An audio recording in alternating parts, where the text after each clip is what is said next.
welcome to an all-new episode of Shaping the DCU, a new series, kind of created by Joel and Mike. Really, I want to give the credit to those two geniuses right there. This is our way of trying to navigate kind of how we see the DCU going forward under James Gunn. Obviously, if you guys are seeing this episode, you would have seen the Batman episode that we did. That was so much fun. There was no arguing, mind you. That was the best part. It was just a whole bunch of agreeing.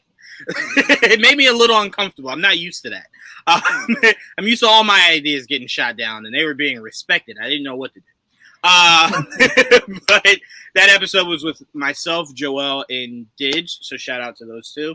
But today, as we welcome in Mike, what's going on, Mike? Hey, I'm not going to promise to not argue with you guys. We'll see how it goes. All right. I mean, I get it. We need the balance. You know, we do need the balance. Now that there's 4 and not 3, we do need some kind of balance. Today, we will be shaping Superman for the DCU. Mm-hmm.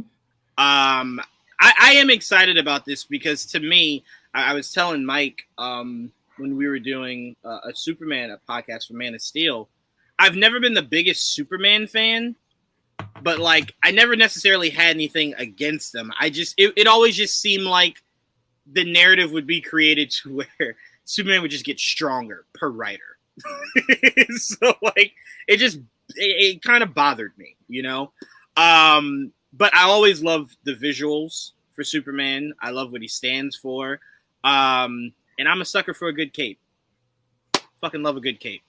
And that motherfucker brings it each time. Sorry. So let's dive right in. Joel, I'm going to start with you. Joel. Start us off. Right? Start us off with what you would like some of your looks for Superman maybe to consist of. Oh, there's so many, but also not so many. This is pretty simple. Superman has a certain look you want to keep. You don't want to get too. I don't like getting too cute. I grew up with like the Christopher Reeve Superman, but I also grew up with like the Dean Cain Superman. So those were like the Superman of my youth, and then I saw Brent. I didn't really like the Brandon Routh costume, mainly because like I thought the color scheme was completely. But not a fan of that. But I really enjoyed the Man of Steel costume. But I think it's tough because we've gotten so used to what we got from the Snyder Universe and his Superman, and we saw the black and gray one, and we saw the 2 different versions of the blue and classic suit, right? And I did like what they did with those suits, are very nice.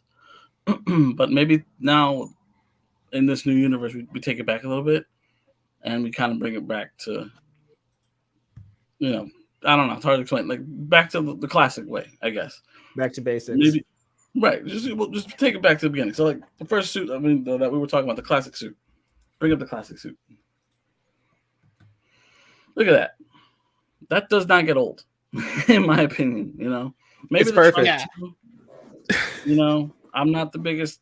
The trunks I can do without personally. I wouldn't be upset if it was gone or not, but it's a classic look. I'm not. If that's the way they're gonna go from the very beginning, I'm not gonna be against it. That should be at least an idea to strive towards. And again, the underwear is probably. If you want to debate about it, we can do that. But the classic suit is definitely the goal, right? Well, I'm gonna be honest with you. Looking at go ahead, Ditch. I'm sorry. I was gonna say with the trunks specifically, I think it's the same thing we sort of said during the Batman episode, right? And that, you know, it looks great in animation, it looks great in comics, it looks great on video games, but when you see it in real life, you really get the feeling of like, yo, those are draws, essentially, like we said. Draws. Yeah, it's true. I can't argue that, but looking at it here, it just does not bother. It does look great. It just really doesn't. It just really. You know why? Doesn't. It separates the blues. You know, it's very the way it's contrast. And now, if you look at the Rebirth suit, it's a nice medium. It's just no trunks. I do like the way they do the belt. Look at that. That's not bad. It's basically the same suit. Right. I do like the way they do the belts here. There's still a little red, little yellow, and it still breaks up the blue. Like, that's all you really want, right? Yeah, So I'm fine with that too. What happened? No, just making a joke no one got. It's okay. I agree though. Like, that's one of my issues with the Man of Steel suit. Like, I think that suit is practically perfect, but it doesn't have that color breaking up right with the belts. If you added that red at the waistline, I think that really helps out. Whether it's the trunks or the belt, I think that's the way to go. Regardless. Yeah. Well, I do like the suit too. No, go ahead. No, I was just gonna say I agree. I think that suit was perfect. I just think color was not a necessity for that universe for a long time. But if it was, I think you could have kept everything visually the same, just enhanced all the color that it seemed like it was missing. But for me, that's structurally how, for me, a Superman suit should look, just with more color. Like, to me, the color just has to pop. And that's what I think when we were talking, Joel, when we were podcasting all those years ago, trying to talk about how we needed more color, certain people just weren't getting that, that the Flash should not look this dark. It should be lighter. Right, right. It's all muted. And then look, at the end of the day, saturation down. They wanted look how happy they got with the black and gray suit. That should have been the main suit. I'm like, what do you do? What are you serious? It's Superman. It's crazy because it's like you appreciate James Wan when you get to Aquaman suit. Oh my god! And you're just like, well, I mean, why was this such a hard thing to do for everybody? This is perfect. The saturation on that is beautiful. I mean, just go to Wonder Woman too, right? Like Wonder Woman 2017 and 1984. It's like that's the same costume, right? Just turn the saturation back up to normal. Right. It's not muted, right? It's dark and dreary, right? But I like these are this is what you strive towards, whether it's from the very beginning when you start it or eventually get there. I wouldn't be against the Fleischer Superman costume, because it's another costume I really, really dig, which is a throwback. All right, look at this. I think you start with this one for sure. Like when you do if you do a throwback scene, you have to start with this one. I think so too. I think this maybe you start throwback. Like if you're doing like a flashback or something. I mean, I know he's year 2. No, I'm sorry. That's my fault, Didge. I forgot that he said it's not going to be an origin story. I'm sorry. That's why I'm like. How would you flash back in an origin? Like, it's an origin. Yeah, I'm sorry. I'm sorry. Yeah, I'm sorry. Man of Steel was an origin, and that thing was riddled with flashbacks. That is also fair. That was very weird, though. Now that I think about it, that was weird. You could have just did it in order, and then. Oh, okay. Anyway, so yes, I apologize, Didge. I do apologize. I confused myself. I'm sorry. Go ahead. Because I'm sitting here and I'm like, what does Didge want me to go back to? Like Goo Goo Gaga? Like what are you flashing back to? It's like, yeah, right. You know what? Looking at this, somehow the trunks work. They do in this suit, right? But so to be fair, not gonna lie, they bother me a little bit. To be fair, I will say this, Mike. I will say this about it not bothering, because it doesn't bother me. But we do have to be fair here, right? It was literally for like 3 seconds and then never showed again. So, like we literally got a all right, it's gone. Like it wasn't like it was a season of it or 3 episodes. I literally it was like when it first dropped, when that scene first happened, I missed it because I had to go to the door real quick, came back, and everyone's talking about it. I'm like, when did this happen? Like it literally happened that fast. Yeah. Oh shit. I have to watch it again. Terrible. So I think that's why it works. But again, I am with you on the idea. And then I want you to go a little bit on why it bothers you.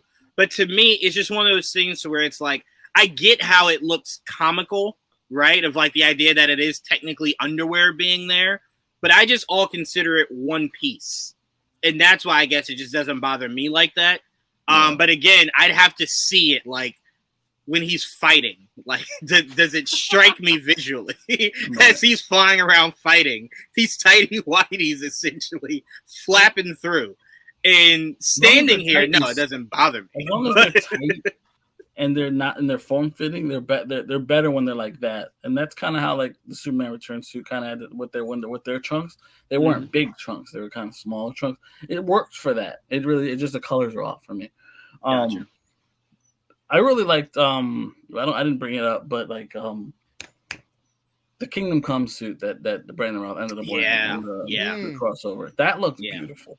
That is almost like you nailed it. You know what I mean? Like that's almost perfect.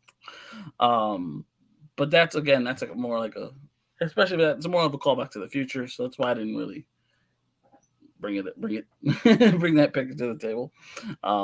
But that Rebirth suit not Rebirth, Kingdom Come suit that Brandon Routh ended up wearing for Crisis on the CW was really another really good Superman costume.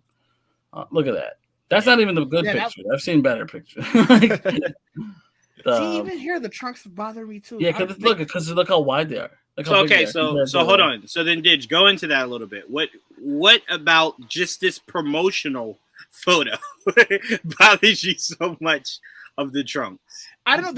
They just look out of place. Like it looks weird. Like seeing the red. Like if you're looking at the bottom of the trunks where the red turns to blue, it's like it looks almost photoshopped on. It looks like shorts on top of pants. Like it just looks really, and that's what I think it comes down to. Like, why are you wearing shorts on top of your pants? Because like what it does make people think is that like if you pull that down, there's literally just your bare privates open right there. Like, are you wearing super high thigh highs? Like, what are you doing, Superman? Like, why did you cut this part out to pull underwear up? Like, what? He's not wearing pants, he's wearing thigh highs. That's the exact opposite of what's going on. But all right. Oh, look at that. That's dope. Yeah, he definitely did a phenomenal job, and I'm glad. And again, Joel, where did we get this Superman on? The CW people like to shit on so much. They gave us delights like this. One of the better Superman costumes in live action we've ever seen. 100%. In my shitting of the CW, no, I wasn't putting it on you, Dave. I wasn't putting it on you. I was not putting it on you. Oh, Mike, you're a fellow CW hater? Huh? What? No. I was like, wait, what? I'm like, who are you trying to bring to your side? I love how here. Looking for folks watching this video. We literally have a group chat, and I was just talking about how excited I am for the final season of The Flash and the return of Stephen Amell as the Green Arrow. And Didge somehow missed that, I guess. He completely blanked it out. He's like, I don't have enough soldiers in my war against the CW. It's only me and AJ. I don't have a war against the CW. My statement on the CW was, it was great. It lasted, what did I say, 4 or 5 seasons too long? Everything? No, I said everything lasted 2 or 3 seasons too long. And I agree with that. I will wholeheartedly agree. I can't agree to that because really only Supergirl, Arrow, and Flash really had elongated seasons. That's maybe I give you. No, here's the problem. There was a lot more CW shows that just didn't live long. Legends of Tomorrow lasted 2 or 3 seasons too long. I agree. Yeah, that's 4 shows. I agree. You could argue that Batwoman lasted 1 season too long. Like it shouldn't have existed in the first place, you know? Batwoman made it to. I will not make that statement. I will not make that statement. 2 or 3 seasons. It was either Batwoman was either 2 or 3 seasons, and it was 3 seasons. In accordance to what Mike just said, 2 or 3 seasons too long. Hey man, there was a lot of visual aid that I guess that's working for me. So guys, I just feel vindicated where I'm saying we're up to 4, arguably 5 shows from the CW that lasted 2 or 3 seasons. I say Smallville at the time definitely went too long. 10 seasons. Wow. I just want to put in perspective though, 90% of shows, you know, outside of like the Netflix stuff, like network shows, they always go for too long. 100%. Mike, that doesn't help my argument, so I'm not bringing that up. Got you. That doesn't count. That's a network issue, Didge. Stop bringing up network. I was about to say, Didge, you might have to just accept it as a formula of the CW. Fucking Supernatural had 56 seasons. The shit was trying to catch up to One Piece. Like it's just the formula they have. They just go. It is because from what I know from people who watch Riverdale, they said that has probably been. There you go. But no, final season. Did you happy? Yes, because he's canceled the whole CW. But I will say though, to bring it full circle, seeing Brandon in that costume was refreshing for the idea of how the Kingdom Come universe could have ever been brought to life. Because didn't they utilize Kingdom Come for rest his soul? Kevin Conroy in that crossover. Sort of. They it was an homage, but not like, right. Not exactly. Not homage direct. For that Bruce Wayne, but it wasn't shot for shot accurate. Right. Yeah. I got you. He used the same device to move because Bruce Wayne was semi-paralyzed, basically. Yeah. At that time. So it was just good to see that maybe that could exist one day. Like you talk about Elseworld stuff, if you wanted to do, Kingdom Come would be a nice Elseworld for you to do if you're not going to utilize those storylines, those looks, because you can kind of just have fun with the idea of that, right? But I just wanted to highlight that was, I really do truly love that suit. I'm not as widely familiar with that storyline as I should be, but goddamn, when Joel was showing me how you could just essentially take a whole bunch of people and do Kingdom Come essentially for CW if you wanted, I was just like, oh, these suits are fucking beautiful. Like they're I thought great. that they would do that. I was very excited because I heard all these cameos. Like, are they doing Kingdom Come? Like, and they were just like, no. So to go back, Mike, you can bring that one back up. The one that you have here. I am now with you, Didge, on liking the idea of this being a flashback of his first year active as Superman. This was the suit he wore. Yeah, it can be a scene or two. It doesn't necessarily need to be an entire major plot point. No, it could just be like he was saving a bus of kids wearing this suit. Like that's it. Like you know what I'm saying. Or you could literally do. What the scene was. No, that's why I'm sitting here like the car, wasn't it? The car, yeah. Oh, it was a car. Okay. That car right there, because that was the comic shot, the action comic shot of him lifting the car. But you're pitching the same idea, right? Of this. Oh yeah. For like a couple of minutes. He's always even down to saving a vehicle. Right. Yeah. No. You're absolutely right, Mike. You're absolutely right. But I was saying more so. I was buying more into Didge's idea of utilizing this for a flashback, because I'm sold. I would like to see it done with a bigger budget. Yeah. Look at the difference. You see how the trunks look different than the ones. They just look bunched up. That's what I don't like about these. I was actually gonna go the opposite way. I was just saying, look a little loose. Like they look like that's not a real belt. like that belt ain't doing shit. Red on red. It doesn't pop. The belt should be yellow. But that's or a brighter yellow because the buckle is yellow. Yeah, but the thing with Fleischer Superman is there's a red belt on his red trunks. Didn't really make sense, but that's also didn't understand the need of a belt for Superman. It's like I thought that was a skin tight suit. The belt's breaking up colors, Didge. That's what we would say. That's the whole point of the trunks. The belt itself was because it was a red belt on red trunks. Yeah. No, but maybe the trunks are too loose. You need to keep them tight. Going back to this one, like if we were to go with one, I think this is the best option of the ones that we've been looking at so far. Yeah. Because again, we need to break up we don't want it to look like a onesie. So the belt makes it look like he's wearing a shirt and pants, right? So this is the best medium, taking the trunks out of it while still keeping the color breakup that we need. Mm-hmm. There's a statue out there that has the same costume, Rebirth suit, and it looks fantastic. That's the perfect. That is a really good suit. Was there any other looks you had, Joel? I think that was it. I did bring up a picture of with the Jim Lee picture where it has Superman on one side and Batman on the other. Yeah, did I send that to you, Mike? The mirror pics. Okay, that was a nice picture because it's just. First of all, I love Jim Lee's art, but like classic Superman, classic Batman. But how it's just the dynamic is great. It's a great art. One of my favorite pictures. I see two here. But other than that, I don't think I have any other costumes. All right. So, we went above and beyond. Shit. I didn't even have the Kingdom Come ones. There you go. I just put it up. Yeah, look at that beaut. again, what did we talk about yesterday, guys? Look how dramatic Batman's cape is. I need that shit in my life. I need that in my life. This is supposed to be blue, the cape, Batman. I believe it is blue, but that's fine. Yeah, this is the first image I was able to pull up. Sorry, Batman wears blue for Jim Lee. Yeah, I will say though, what's funny about that photo is to know that we just left a universe where those two photos of a sunny Metropolis and a dark Gotham were separated by a fucking bridge.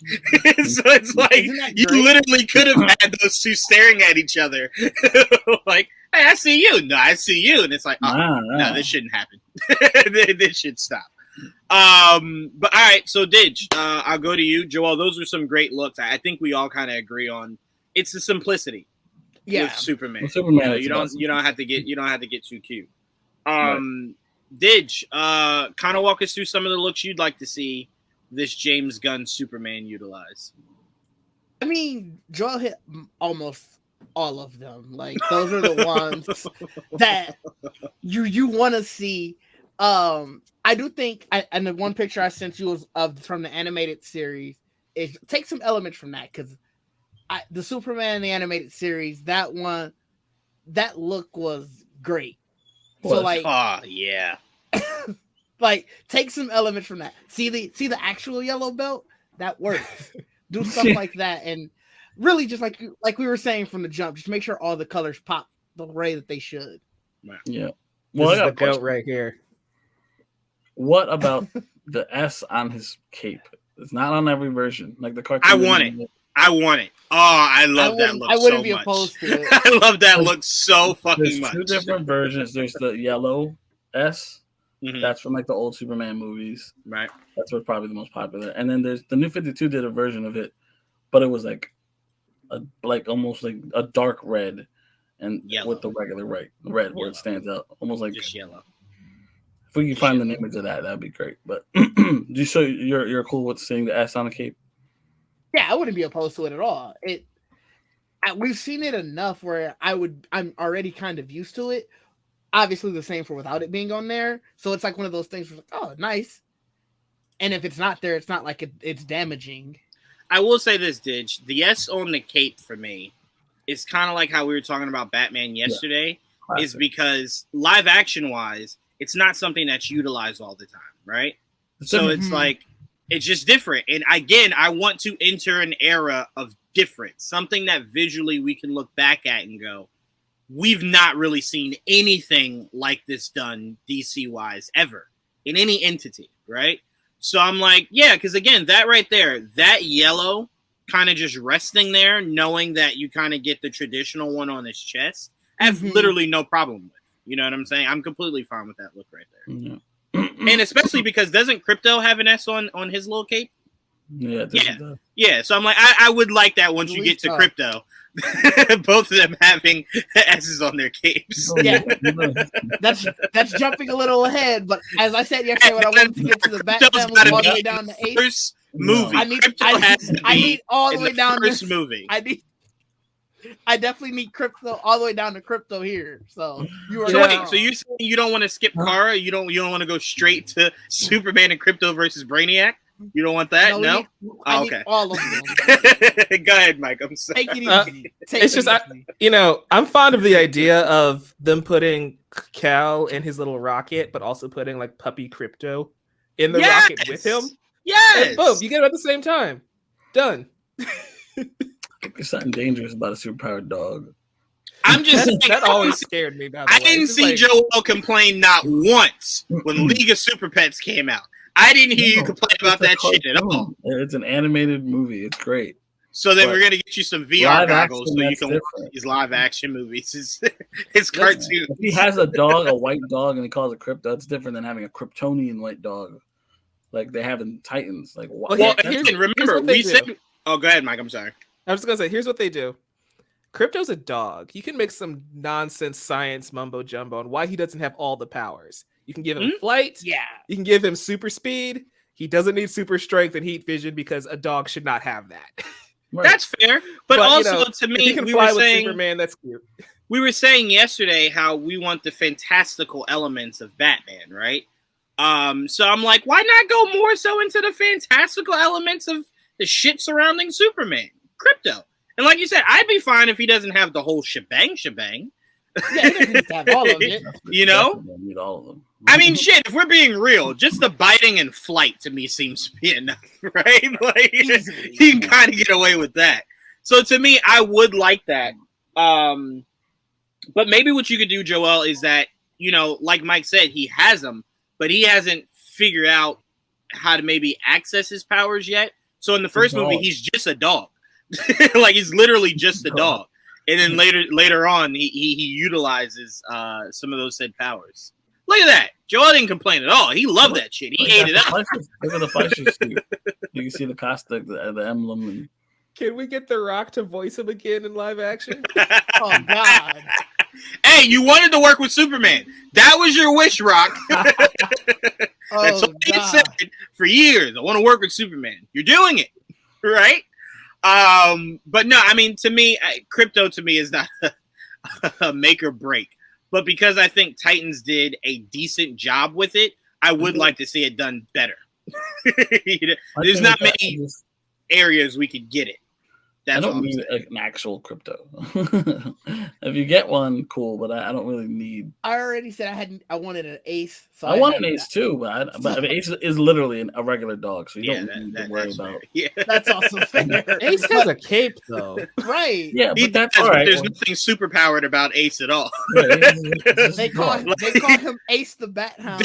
Okay, so here's the thing, Mike. And I know you know, but I'm just saying it for comic. There's literally no difference between Scooby Doo and Ace. Yes, it is. Ace has there's no difference. Oh, I'm sorry. So he dresses up and Scooby does not. But outside of that, there's no difference. Instead of a belt, his utility collar, and you can somehow grab shit out of his collar. So wait, Mike, would you be okay? Doesn't he have the cowl too? Yeah. Yes. I mean, here's the cowl and the cape. Yeah. Would I be okay with what? If Krypto, instead of landing with Clark, he landed with Kara? I don't care.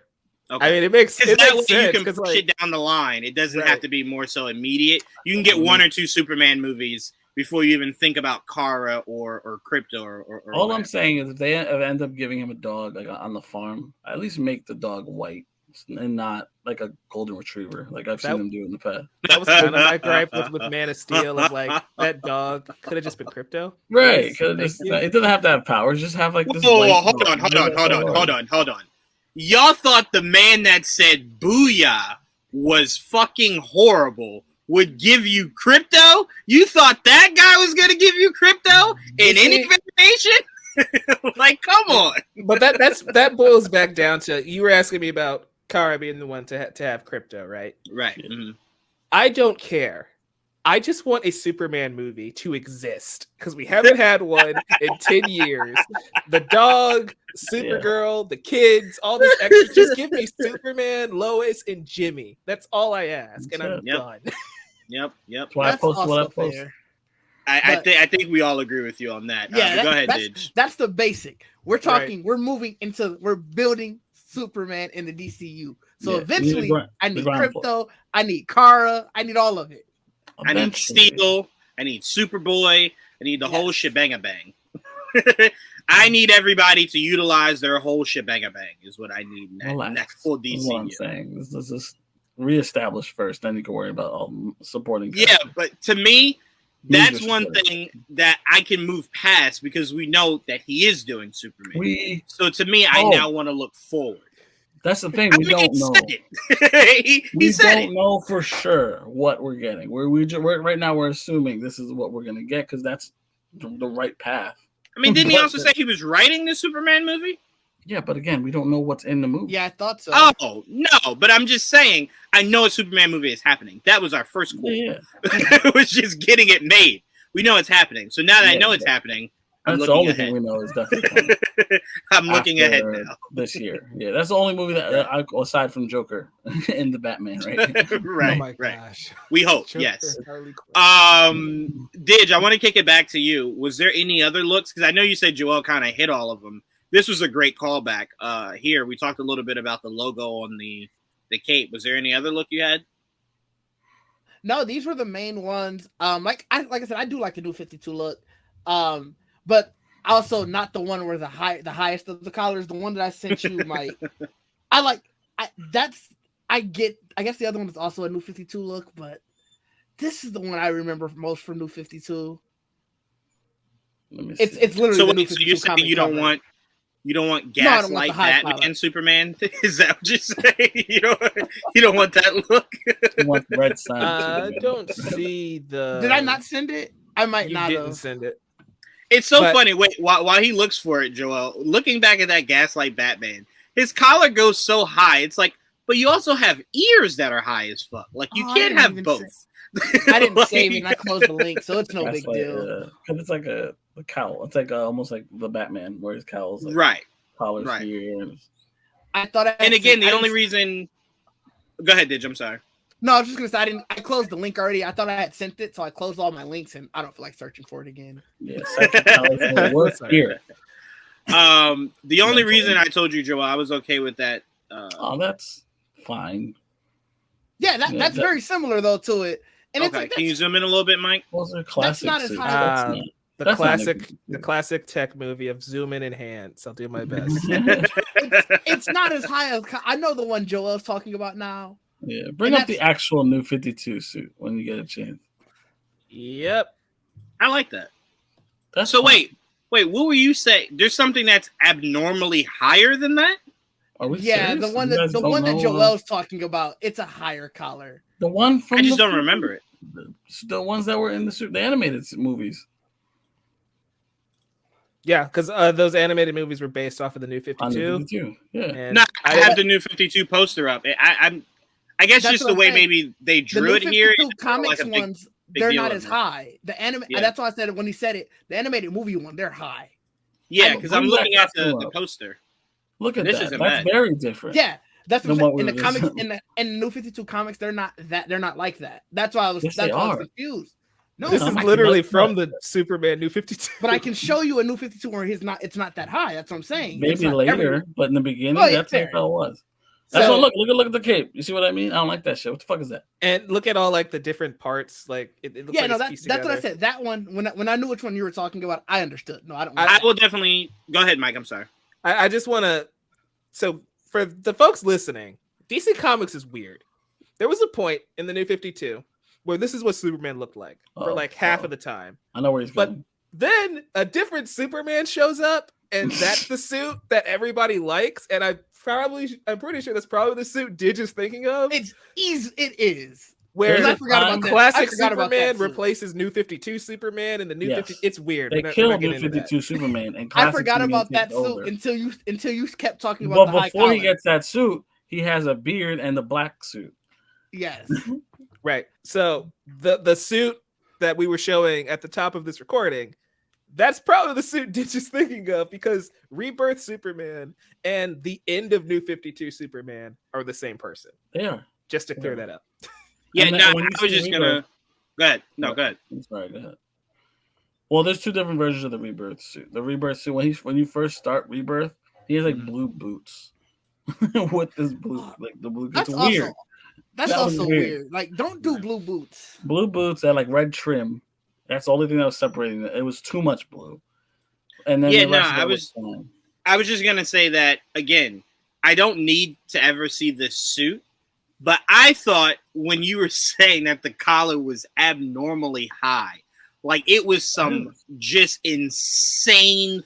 Like, to me, this here, I don't need it, and I'm not even saying I want it. But if I got it, to me, it just doesn't really bother me. I don't like this one. I don't need a turtleneck. I don't need a turtleneck Superman. Yeah. Right. No. Wait, you're talking about the suit as a whole. I'm only speaking about the cape. I'm saying the cape. The cape doesn't. I don't like the way look at where it is on. It's weird because it's not at the collar of the suit. Right. Because now it's like in his shoulders. With the cape embedded in his here, shoulder. Yeah. With the cape stopping right here, it's like, is this a whole new other? You know part? what it is? I don't know if you guys remember, but I don't, because it's a CW. It's one with Tyler Hoechlin Superman where he wears the black suit.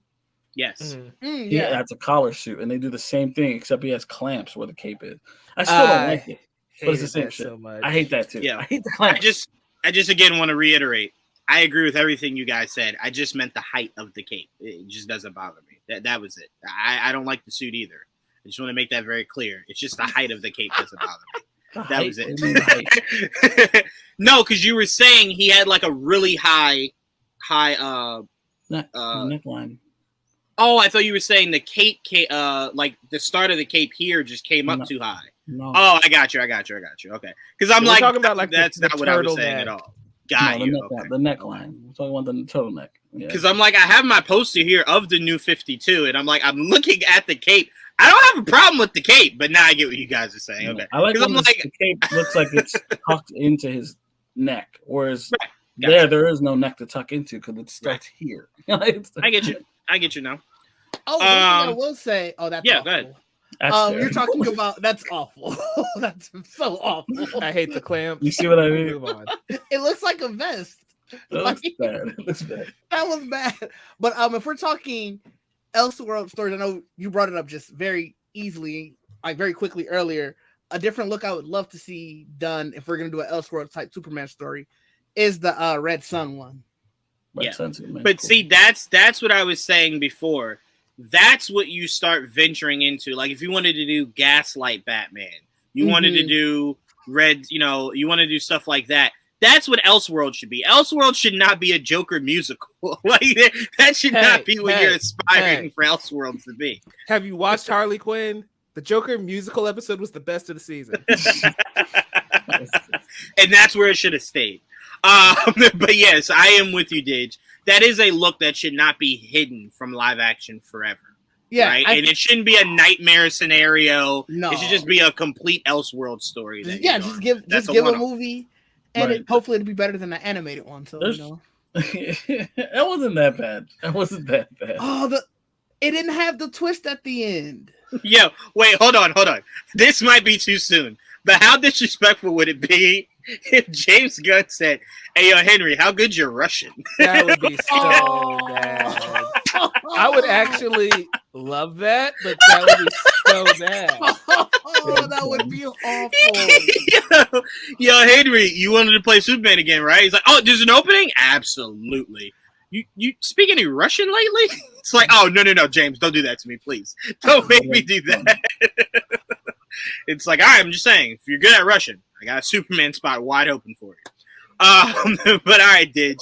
Mike, kicking it to you to end this out on the looks of Superman. What are some of the looks you'd like to see utilized for the Man of Steel? We've hit just about all of them. I think because we did pull up the All-Star Superman costume with the S on the cape. Mm-hmm. I like that suit. So if we can incorporate elements of that one in the Rebirth suit we were talking about earlier, that'd be my ideal costume for Superman. It's just Superman, much like Batman, it's iconic, right? You just don't mess with it. You just make sure it's blue. You can do light blue, you can do navy blue. Superman has had different shades. Make sure if we're not going to do the trunks, you get a good belt. Again, Henry Cavill's Superman didn't have a belt, and that's just really off-putting to me. Right. One thing I want to acknowledge is the size of the S on the chest, and I think that's something that we need to kind of focus on. I love the suit in Superman and Lois, the season 2, but the S on Hoagland's chest, I feel like it's just a little too small. They need to double it, and maybe I'm just used to the Man of Steel oversized S on the chest, but I'd like a larger S on the chest of Superman. Yeah, gotcha. I agree. Same thing. That's why another reason I didn't like the Brandon Routh Superman Return suit, because that shit was a little small. Yeah, that's a little S, and it was burgundy and not red. It was dark red. So Mike, let me ask you: Does that depend then on the size of your Superman? Because Henry Cavill's size was a rarity of casting Superman. It's how incredibly ripped he was, right? So does that matter, or you're saying no matter the size, height, whatever of Superman, that shit needs to be bigger? Well, it just needs to be shoulder width, right? Regardless of what his size is. I just want it to be proportionate to his body. So if he's my size, it should still be shoulder width like Henry Cavill's size. The thing is, Henry Cavill is 1,000 times bigger than me. So, like by sheer volume, the S on his chest is going to be larger, but it's going to expand itself. Right, it just needs to be like this, shoulder width. I would say. Yeah, like even here, his goes. Even if you're looking at the height of it, like it goes down to the start of his 6-pack. Yes, yep. I like it. It's kind of an arrow. Like, look, guys. Right, like look at me. Look where this is leading to. Look how fucking ripped I am. It comes right through the suit. Look at it. Steel. No, I'm with you. I just the reason why, Mike, I asked that is as we go through the rest of these characters, like for example, Green Lantern for me, on certain drawings of it, that fucking the lantern cord kind of goes really long on the chest. I don't know if I need it that long, but I need it somewhere to where it's visible, but not taking up half of his fucking chest. The whole thing. You know what I'm saying? Right. Yeah. So I just wanted a distinction from you because that is important, the size of the logos on the chest. And that's why I did give Zach and his team a lot of credit for Wonder Woman, is that you essentially just kind of built it in to like the chest armor to a degree that she had. So there is no worrying about it being too big, too small. It's essentially a bra. Right. It's like it's a custom fit for her, right? So I'm like, it does matter the size of these logos that you're projecting on their chest. So I was just happy you brought it up. So I just wanted to get a clarification on how big you wanted it. It's important. I agree. I completely agree. Aesthetically, of course. All right, let's move on. Let's go to. I want to kind of combine this a little bit. Characters and villains. Okay. All right. And Mike, since I ended with you, I'll start with you. So if you have yours, I'm going to start with you this time. What are some of the characters and villains you want to see brought into this DCU Superman? Well, guys, I don't have visual aids for my picks, ironically. but yeah, so we established the main characters. I feel like are given, right? We need Ma and Pa Kent. We need Perry White. We need Lois Lane. We need Jimmy Olsen, and of course Superman himself. Right. If as far as like the overall universe, I would hope that Safran and Gunn want to use this character for many years, right? Like how Tony Stark ends up having Morgan by Endgame. I would love for Superman to have his kids by the time we get 10 years into this, right? So John is a character that I would like to see. I want to go different because, and I posted this on Twitter not too long ago, Superman villains, he has a really good rogues gallery, not as good as Batman, but we always focus on Lex Luthor. We always... Flash does have a superior. Flash is a great. They literally team up and call themselves the Rogues. Yeah, so. Right. We know what we are. We know exactly what we are. I'm sorry. Go ahead, Mike. I'm sorry. Yeah, but I'm just saying, like, Superman does have a good rogues gallery. So I want to kind of highlight some more villains. Like Livewire, I think would be really cool.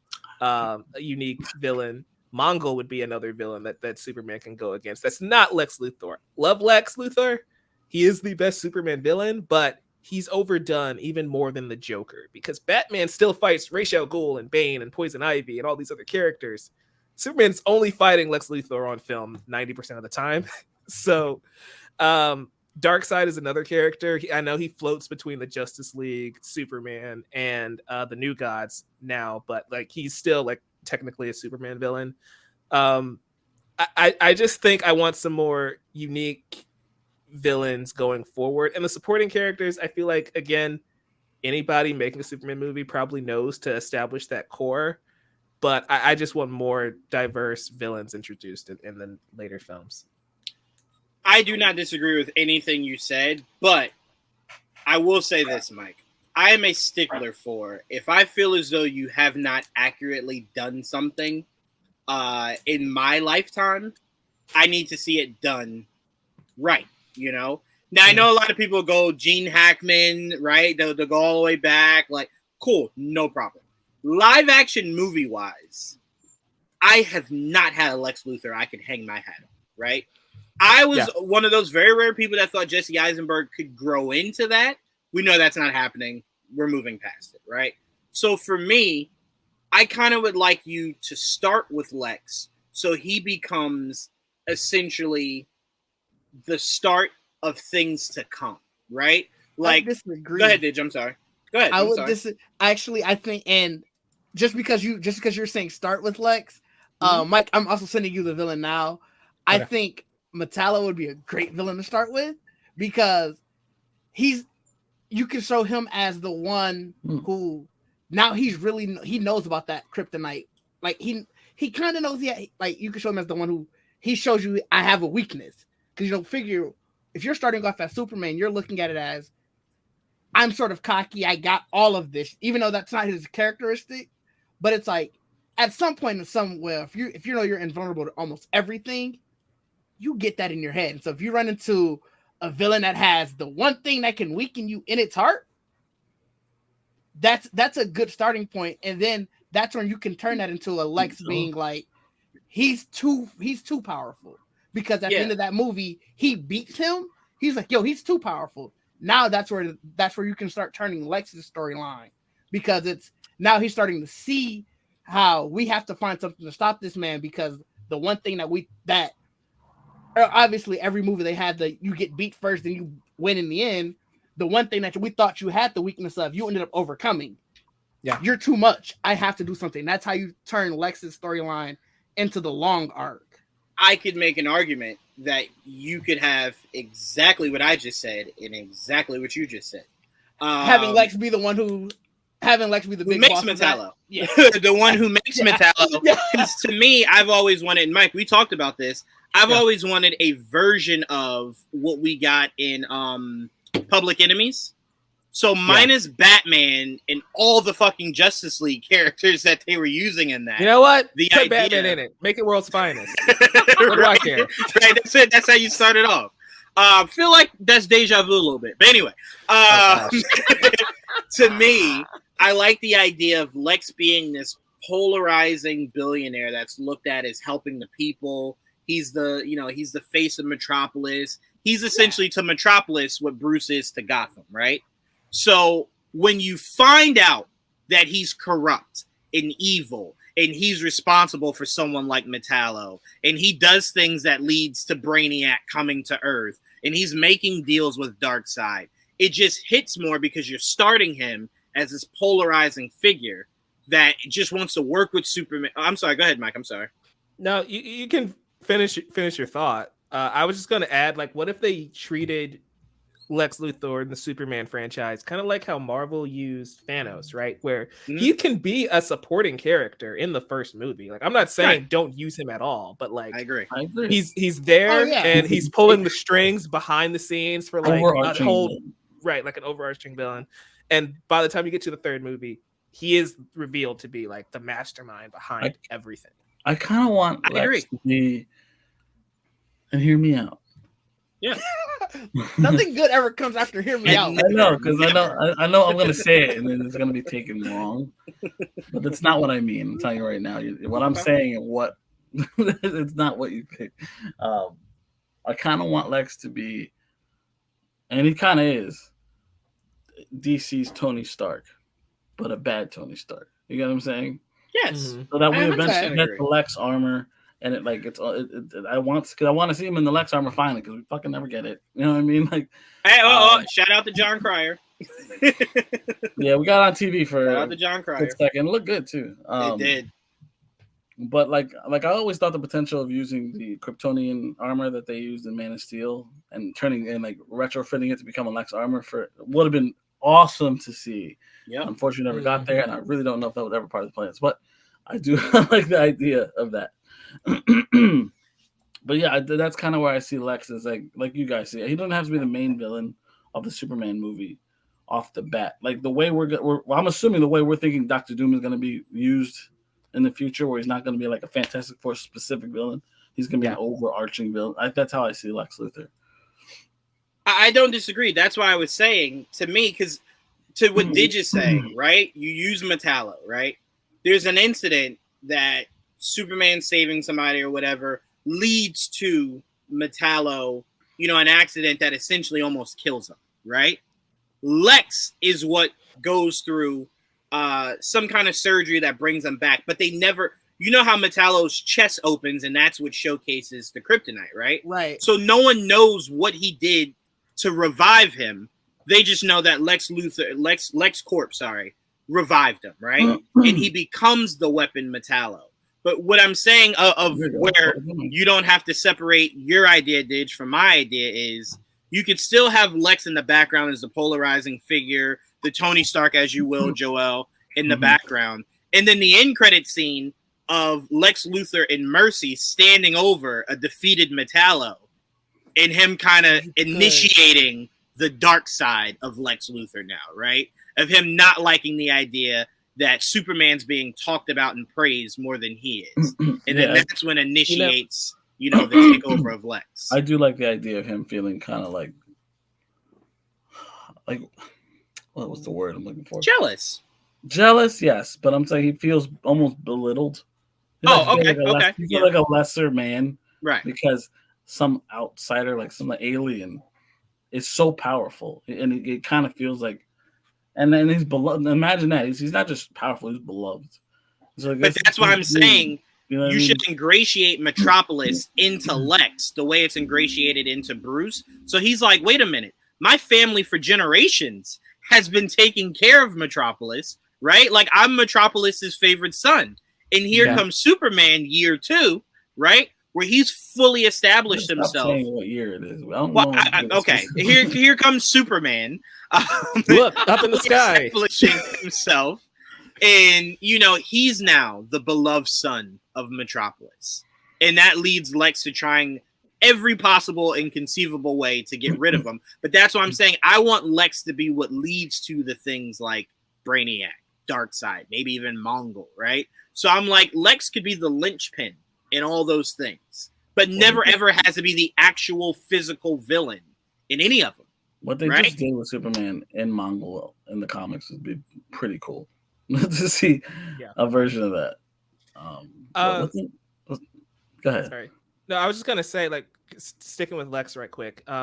What if, like, for that first movie, they go with Parasite as the villain instead, right? And like Lex is trying to create a superpowered being to literally suck the energy out of Superman and the power from Superman, and he beats him. And so he's like, I discovered kryptonite. We're going to try that. And then the next movie, it's Metallo, and he beats him. And the third movie, it's I'll do it myself. And that's when we get Power Suit Lex, right? I love that, actually. That's actually really good. The only pushback I have to that is, to me, the one thing I've always loved about Superman is the literally standing toe-to-toe against some of the fucking strongest beings in all of the universe, right? And just having a slugfest. One of those movies needs to be a monster of some sort, Mongol, whatever, that can just stand toe-to-toe and try their hardest to beat the dog shit out of Superman. I don't like that's really all disrespecting Parasite like that, but that's what the Justice League movies are for too. Because to me, Doomsday, and this is what we were saying we wanted utilized more in the MCU. What I want James Gunn to do with the DCU is Doomsday should not be a Superman movie. It should be an event film that encompasses the Justice League universe. Because to me, it's one of those things where it's like, I like what the New 52 animated movie did, to where the Justice League are around. There's no way that they're active in the world and they're just watching Superman get the dog shit beat out of him on television. No. Well, that's why it should be treated like Civil War. It has the name on exactly. it, but it's an event film. It's Superman Doomsday, an event film, right? That leaks into Superman 3 or 2 or whatever. But to me, Doomsday should be utilized like that, the same way that maybe, look at that. Look at that. I need that. So I only brought that up, Mike, I'm sorry, to say if you go with your idea of Parasite, then Metallo, then Lex, I'm fine. But then that means Mongol needs to be some kind of crossover movie. Doomsday needs to be an event film. And then Brainiac needs to be a Justice League main villain. So if you utilize his big bads in bigger Justice League pictures, then I'm fine with you going. His 3 villains are, fuck. Who did you say? Why did I just completely blank out? Parasite, Metallo, and Lex. I'm fine with that. Mongo could also be like a Trinity villain because one of the biggest stories he's in is what do you get for the man who has everything? And you can just have that be a Trinity like event movie where all 3 of them have to deal with the Black Mercy. Jason Todd's in that story too. Yeah. So you can even throw a Robin in that story if you want to. That'd be trippy. Yeah. You know what, Mike? I like wasn't that. It the second Mongo that also dealt with the lanterns too, wasn't it? I know one of them did. It was. I don't remember which one. It's like a gladiator planet. What's it called? The Battle Planet or some shit? Something like that. Yeah. World. Yeah.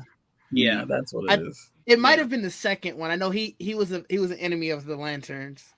Because I don't remember which one. You're in space. You're an enemy. So wait. I want to ask you guys this really quickly before I go to you, Joel, and your thoughts of villains and and characters introduced. I'm gonna let you finish up too, Mike. I'm not just assuming you're done. No, I am done. Okay. So I want to ask you guys this: how would you guys feel if the world was fully fleshed out? Like there were some Batman and Superman movies, there were some Batman, Superman, and Wonder Woman movies, and then Justice League movies, right? So where you're fully fleshing it out. So, like for example, you could have Batman, Wonder Woman, and Superman are introduced to Darkseid, and it leaks into a Justice League movie, right? So, like, essentially what Batman, Superman, Apocalypse was, but instead of Batman calling Darkseid's bluff, they essentially lose. And now it's like, yeah, guys, we're going to need to come together. Some shit's on its way. Right, exactly. By the way, great song. I always have to give credit. That was a great song for that movie. So you guys would be okay with that, with it kind of expanding the universe more to where we get to see these smaller team ups, even if we get a Green Lantern Flash team up, like why not, right? Like fully expand the world. Just give me all the things. Like I'm not gonna say no. Yeah, like as much as I say when we talk in Marvel that I don't like homework, if these movies are just this is the Trinity fighting X villain. And if you beat that villain there and it doesn't cross over anything, I'm okay with that. Like, I just want fun stories. Let me ask you, would you be okay if the only thing that connects it is just the end credit scene? Yeah, that's fine. Okay, I don't have a problem with that. My only concern with that idea is that this isn't animation. This isn't comic books. Right. Budget. Those actors, not just the budgets, but just time. Like, will the person playing Superman want to just be like, I'm only doing Superman projects for the next 15 years of my life? Because if he's doing a Trinity thing, a Superman thing, a World's Finest thing, and a Justice League thing, he's not getting out of that suit. You know what I would say to that actor? I would say to that actor, you go to mainstream America and ask them the names of Robert Downey Jr.'s movies since he became Iron Man. They could maybe name you one or two. So Sherlock 2, and Doolittle. So you're forgetting Your Honor that he did with Robert Duvall. Like, so, like, to me, it's like that made Robert Downey Jr. the highest paid actor in Hollywood at the time, right? And he was only just Iron Man. That's really all people knew. So I'm like, well, shit, yeah, throw Sherlock Holmes your way and just be Superman. Like, get over it, But no, you're not wrong. So maybe you just got to find an in between somewhere. This is why I think superheroes work best on TV, because you were able to have Stephen Amell do Arrow. He cameos in Flash. He crosses over with Supergirl, and you can have your cake and eat it too, right? Problem is, budgetary wise, on HBO Max, for example, I don't think they get the return that they need to make that happen. So that's why superheroes end up being in the movies most of the time. Yeah, fair. Mike, right. I had a quick question. Go ahead. You wanted everything Superman. Does that include Mxy too? I don't want Mr. I don't even. Mxyzptlk. Yeah, I hate that name. I don't. Yes, he's great. I love him. You? Interesting. Because I don't know how they'd approach it in live action. I'm sure you can kind of rework it a little bit. Patton Oswalt's going to be awesome. Get Danny DeVito. That'd be the pick. No, but like, yes, after you make him Wolverine. That. I'd love that because he's one of the villains that Superman has to beat with his mind, not his muscles, which is a thing that people always boil down Superman to he is the strongest character. That's why he's boring and he's uninteresting, right? And it's like, well, he's also pretty smart. And so Mxyzptlk would be a great character to kind of showcase that.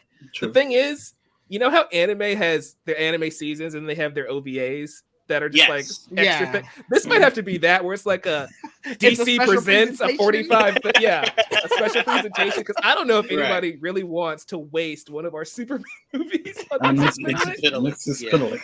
I just thought of this. Oh no, go ahead. I was just gonna say, unless you like do what Marvel does and like Winter Soldier, that's the big action thing. That's the big event, the first 15 to 20 minutes, and then the real movie starts. Like you introduce Lex or Metallo or something after that. Right. I was gonna say, to me, I might have to push back on you, Didge. I might have to put Metallo in the same movie as Lex, as Power Suit Lex, only because I kind of want to see what a live action Superman versus the Elite looks like. I kind of want to see what that shit looks like. The Elite? Yeah, versus the Elite. I kind of want to see that. That was really well done. And it expanded Superman to being more than just muscles, right? So I'm like, I really did like what they did with that. So I'm like, I would kind of like to see that. And you just, like Mike said, you can kind of make Superman 3 be Metallo, and then the real movie starts, and then it's War Suit Lex. That's bullshit. All right, no, I don't want to reduce Metallo to just a. Wait, I got you even better, dude. Use Metallo like Batroc. What is his name in Marvel? The Frenchman? Batroc the Leaper. Yeah, no. Use him like the first 20 minutes of Winter Soldier. Do that, and that's Metallo, and then Lex Stomp. I like it. All right, boom. It's better than shooting like Jimmy in the head. I can't complain. Wait, the funniest thing is, it took till Joel told me that was even Jimmy Olsen for me to know that was Jimmy Olsen. I just thought it was a random photographer that got shot. And I was like, no, man, there's no Jimmy Olsen here. And I'm like, that sucks. I'm not trying to make this into a whole tangent with that, but like when Superman goes to save Lois and we see her with a photographer, I'm like, oh look, it's Jimmy. And then I'm like, oh, that couldn't have been Jimmy because he died. That's what I thought. I'm like, when he died, I'm like, no way, that's Jimmy. And it's like, oh wait, it was. Ooh. Yeah, no way. Not just a photographer. Right? Yeah, there's a lot of weird shit with that. Joel. What are your villains and characters you'd like to see brought into the Superman world? Well, we talked about Lex, so I don't really need to get into that, but that's obviously one of the most iconic villains for Superman. And like we were discussing earlier with like Brainiac and Darkseid and them being more Justice League villains. So that's another thing. They don't have to be Superman movie focused. Like, yeah, Brainiac's going to be a bigger threat. So like I wouldn't expect them to just a whole Superman movie based on. You can do it, but I think it's better left for for the Justice League. Let me ask you really quick. I think we're asking the same thing. Go ahead, Mike. I think we're asking the same thing. I was just gonna say, like, what if we get a version of Brainiac and Superman stops him and he comes back and like March stronger. Just about that. This isn't a Final type of thing. You mean essentially what they should have done properly with Ultron, where you don't just waste them in that one movie and then kaputs. So like, I was thinking more this one, and then this guy comes back for Justice League. Well, I was thinking more so, what if they do literally what Justice League Unlimited? That is Krypton, by the way. That's awesome. What if they do what Justice League Unlimited does, to where Superman does defeat him, but then he finds a way to kind of merge with Lex just to stay alive. I mean, and that's not including. And then I said that, and that's not including the times he beat him in the Superman 2 show. Right. Yeah, they gloss over that. That's why people forget that there was a Superman show. It existed. It happened, guys. But yeah, to me, Joel, there's a way to do. It was too. There's a way to do Brainiac in a Superman sequel, right? Where you introduce Kara, you do that whole storyline, and they think it's done. And he finds a way to kind of go away and get stronger. And then he becomes too big for just Superman and Kara to handle. You now need the full Justice League. I wouldn't be upset with that. I wouldn't be upset with that. Yeah, I'm not against that either. I'm trying to like space out. Like one of the movies being a Brainiac movie. Lex Luthor, like we said, is like an overarching villain. I think Darkseid is more of a Justice League villain, like larger scale. Yeah. I think Mongol could be saved for like a single movie. Mm-hmm. I think Metallo and Parasite are probably better off as side bosses, like mid bosses type stuff. Not main. I don't know about main bosses, but possible. I mean, it depends on how you write it. They're the Heimdall to the Odin and Thor. Right. Ragnarok. How do you view the Joel? How do you view the Furies?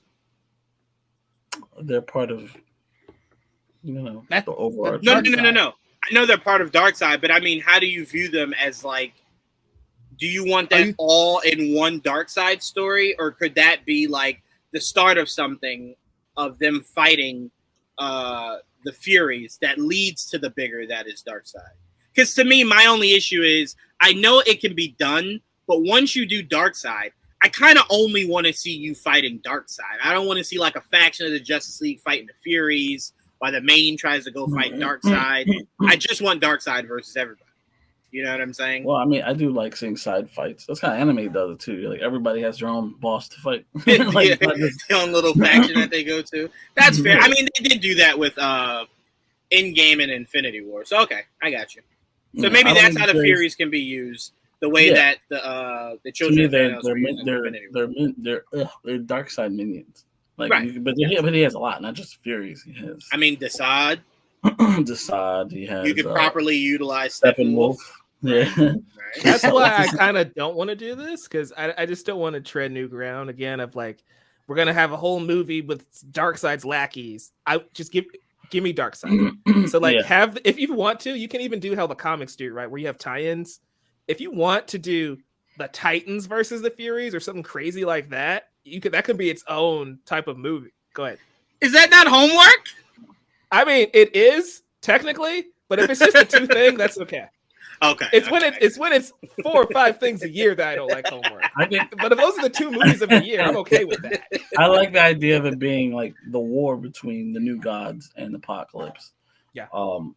Sprinkles onto Earth a lot. That catches the Justice League. And that's why it starts involving people from Earth, and you're like, what the fuck? For me, this kind of feels more like a Mr. Miracle and Barda type of story.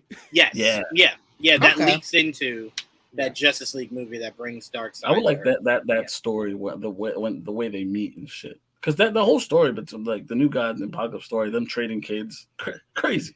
It's crazy. I can't wait to see Orion in live action. I love Orion.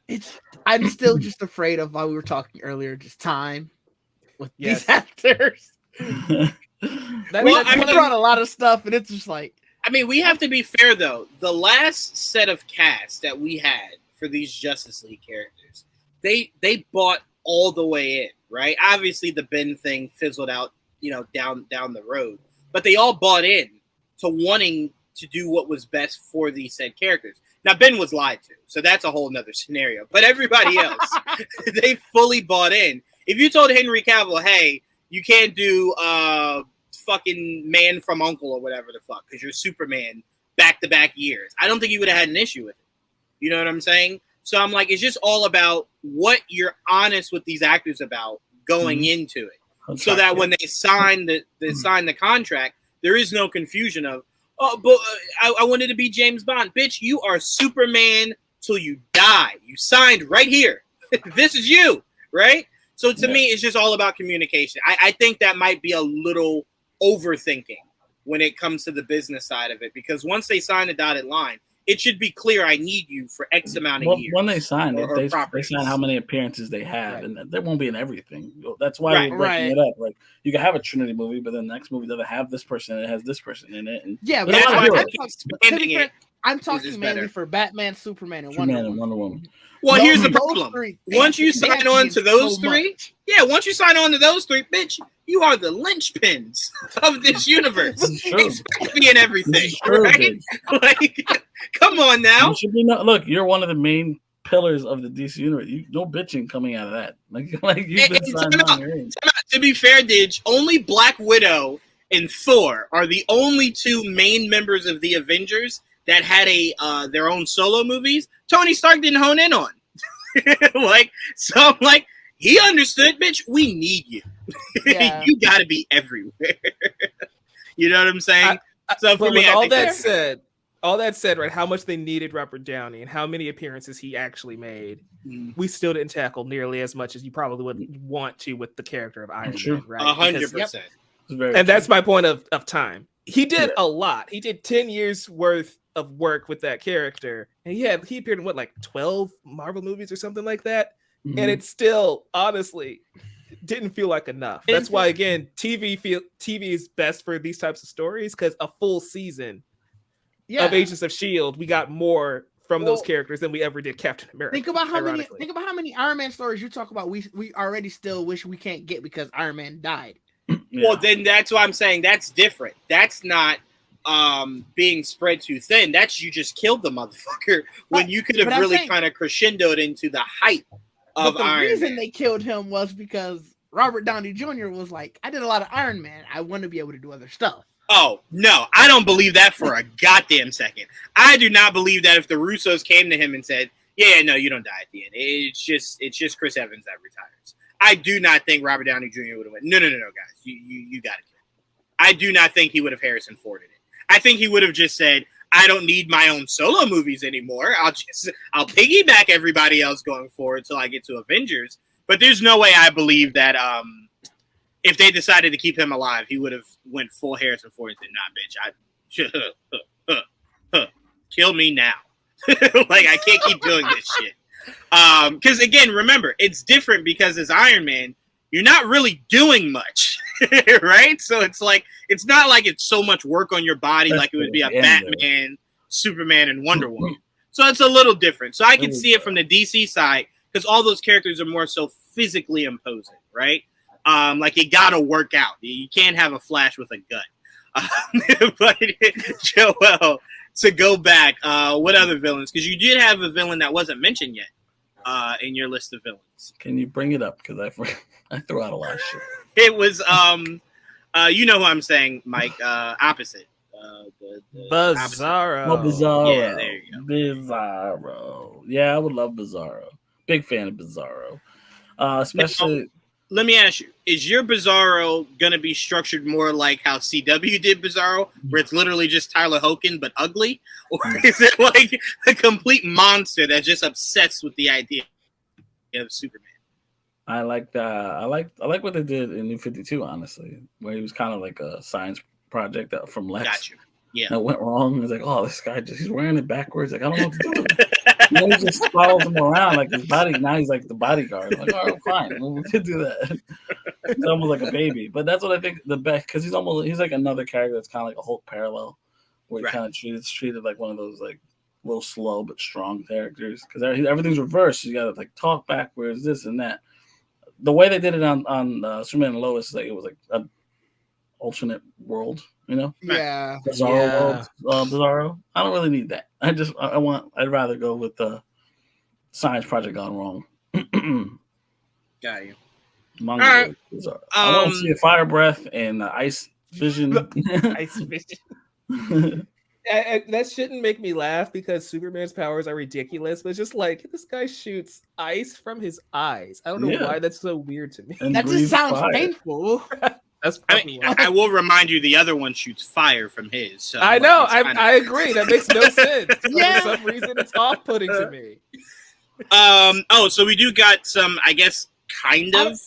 But to be fair, before go ahead, you go to that, to be fair, for some reason, I don't put heat vision as like legit fire out of your eyes.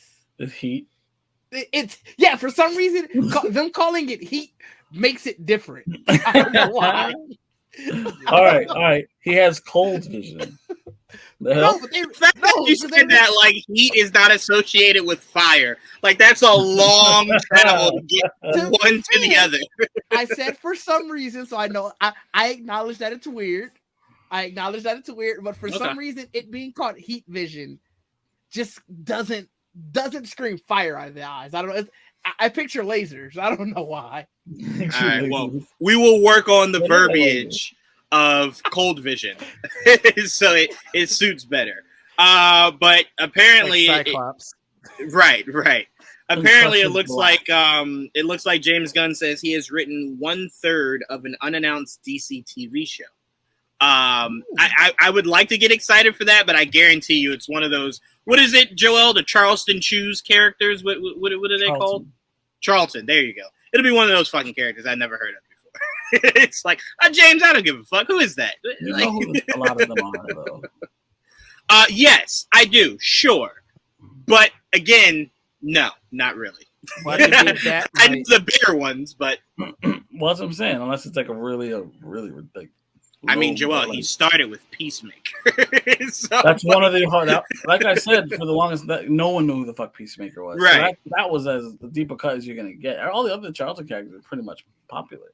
And I doubt it's Blue Beetle because we're gonna get a Blue Beetle movie. But like, what if he goes, yeah, that won't be a sequel. Show now. Like, it's just a show, guys. Don't you even worry. No, so that is a little interesting, but I hope it's a question, honestly. I hope it's a question. Cool. To me, you should not do anything question that you don't have Kevin Smith part of. He needs to be in that fucking writer's room, bro. He needs to be in there. Is because in that same tweet, he said he had 2 big DC meetings today. What if the meeting was then my nipples can only get but too hard, Mike, is all I can say to that. No, there was another villain Joel had here in his list. I just didn't know the name of the character. I didn't really get a good enough look at him, Mike. I think you have it there. Who, Popeye? That's not a bad guy. No, then who the fuck is he? It's Bibo. Who is he? Who the fuck is Bibo? Bibo Bibbowski. I love Bibo. I've never heard of him. Yeah, I'm not even trying to be funny. I have no idea. I thought that was a villain. If you watched the cartoons or read the comic books, you would know Bibo Bibbowski. Joel, those cartoons came out so fucking long. There's stuff about Batman the animated series I don't remember. It's Bibo is his biggest fan. He showed up. Yeah, he showed up in Superman the animated series. Yeah, he was just. I know about that, but I don't remember a lot of that series. I just think it's a character. It's a character we don't see a lot, so I thought. Yeah, I was gonna say I saw it on Joe. I was thinking, I was like, all right, that'd be interesting. It's not like he's gonna have a major storyline. No. Wasn't this character in that New 52 DC animated movies?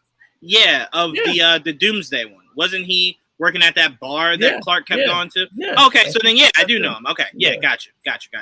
Gotcha. He looked different. His shirt went all the way down. Yeah, I was trying to find. I just noticed just now that it is cut. I just love that.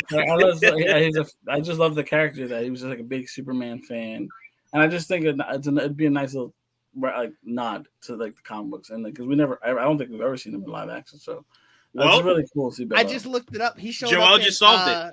He showed up in Superman Returns and Man of Steel. And as who? Look, that's how unnecessary. I mean, how they didn't really reference him because who knew that? Right. Well, Joel the one in Man of Steel was a cameo appearance, and then the one in Superman Returns, it was played by the guy who played Jimmy Olsen in the 50s Adventures of Superman. Oh, I might remember that. I will say this, Didge, they gotta use a different term. You can't use cameo if we don't even recognize who the fuck the cameo is. Like, that's not a cameo. Look how recognizable that character is. You can't tell me.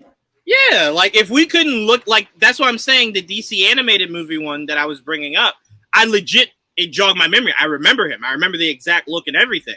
But to me, if you told me he was if you told me he was a Man of Steel, I don't fucking remember that. I mean, it's the same thing with Jimmy Olsen. Like, it's one of those things. You gotta where recognize like, why did you make that Jimmy if nobody knew that was Jimmy? Right. But here, I'll at least say this. Here's a small difference: is that he at least had the fixings of Jimmy. We just didn't know his name necessarily, right? And then when he died, we were like, well, there's no way you killed Jimmy Olsen off that fast. I'm saying this fucking character here, he was only in one bar scene, and it was when he Mike's favorite scene.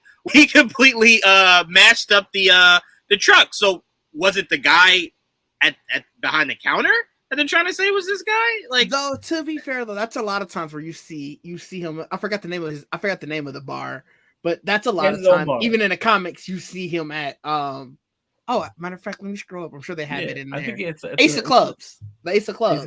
Yeah, okay. I mean, you see, even in the comics, you see him there, and I think their thing is probably, for sure in that scene that is the Ace of Clubs, and they're like, oh, you should recognize that.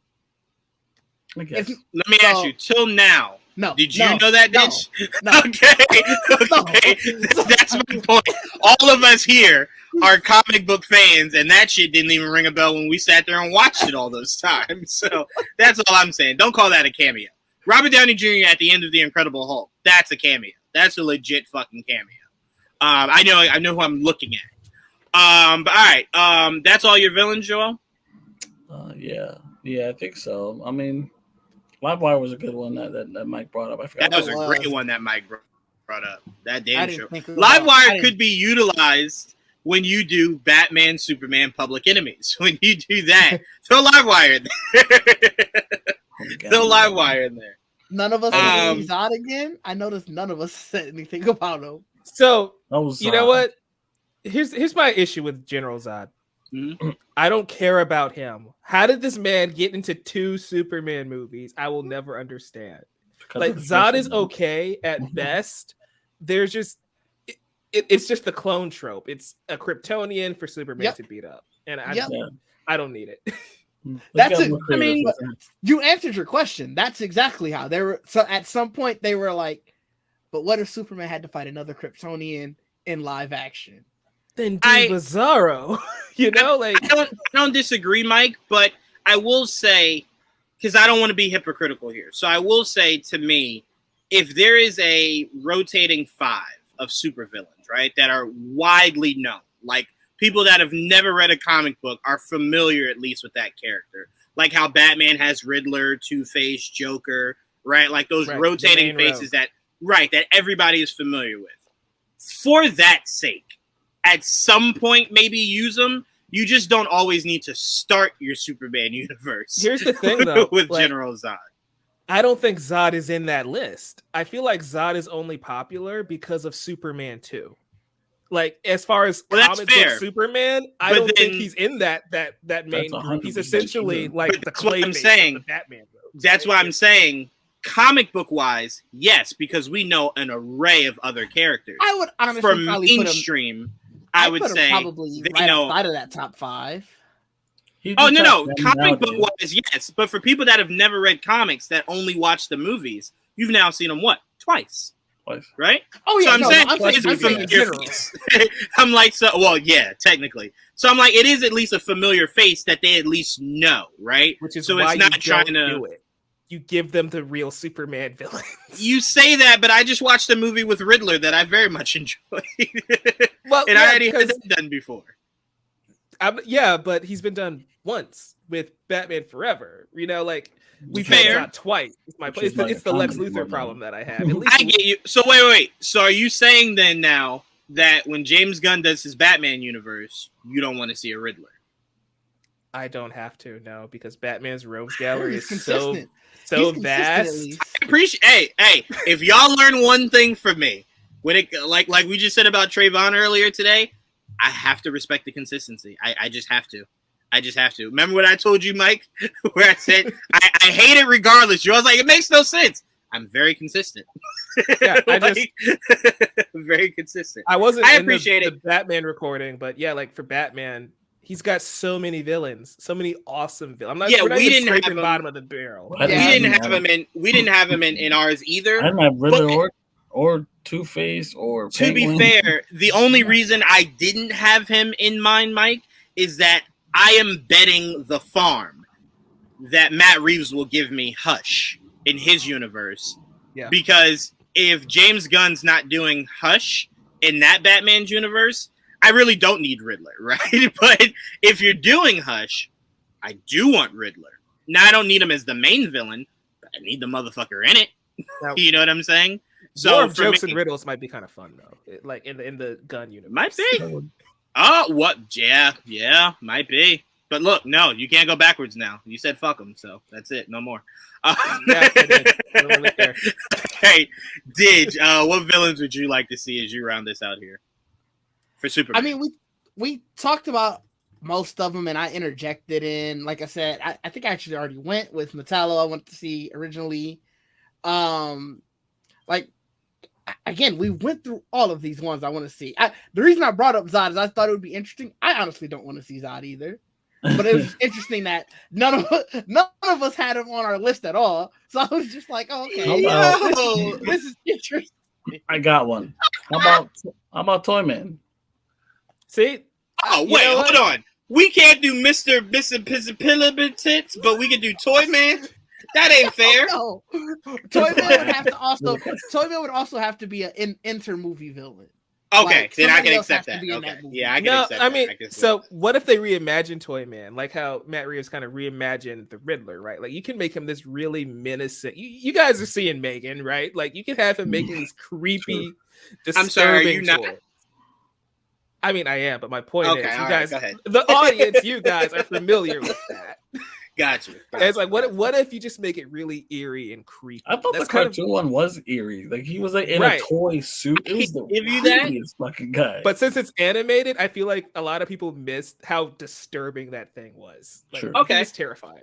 I can give you that because I did want the Fantastic Four to start off with Mole Man, played by Alfred Molina, and it would be drastically different than what its comic counterpart is. So if I could do that.